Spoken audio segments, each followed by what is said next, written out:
Hello, my name is Ronson J. Hawkins, and I play the role of Calvin. I always say the script is a roadmap to everything as an actor. That's the first place where I start. I learned in high school, we called it script scoring, and it was something that my teachers drilled. And so the first thing I go for is that script, and that gives me the hints and it gives me the characteristics of creating a character, of building the psyche of Calvin. So the first thing that I did was I attacked that. I built his personality, who he was, and his flaws, and his morality, and what he believed in. And that was how I approached Calvin. That's how I started to prepare, and then I built from there. I always tell people it's a blessing when you have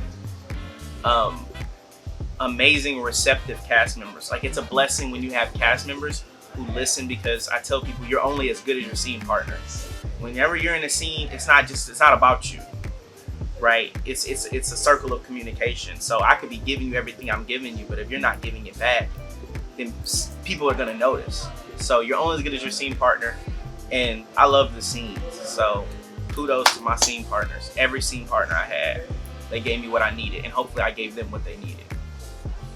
On an independent scale, sometimes when you're on sets, the level of being taken care of is not always there, and always takes care of her actors. I've always felt taken care of.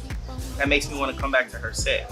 It's how the sets treat people, in your work side manner, in your bedside manner, is what makes actors want to come back and work.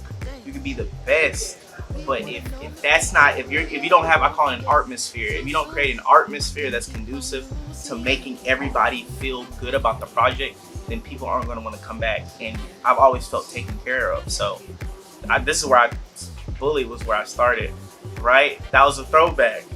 So Bully was literally one of the first films that I did when I first got into this. I've only been doing it for maybe 2 years now as far as film.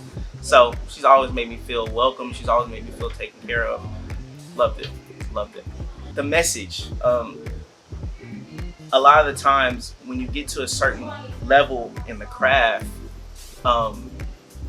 people come to you and they want you to work on something. And a lot of the times, the main thing that is the indicator of whether or not I want to work on the project is the script. The script has to speak to me. It has to align with me and what I want to do. And so when Miss Joan, all the movies that she's put out, they have messages. There's always a message and there's a mission. And the movie is just a vehicle to drive home that mission. I only want to work on movies that have messages like that speak to people. And this one is one of those things. And it's tackling things that a lot of times we may not want to talk about, but it needs to be talked about. And it's things that are unfathomable sometimes. Man, this really happens. It does happen. And there are movies that these that talk about it. So that's why you should come. That's why you should purchase a ticket to come and see art that is a reflection of reality that we need to talk about. It's also an issue that we need to tackle. That's what art does. So yeah, that's why you need to come get your ticket and come and see it.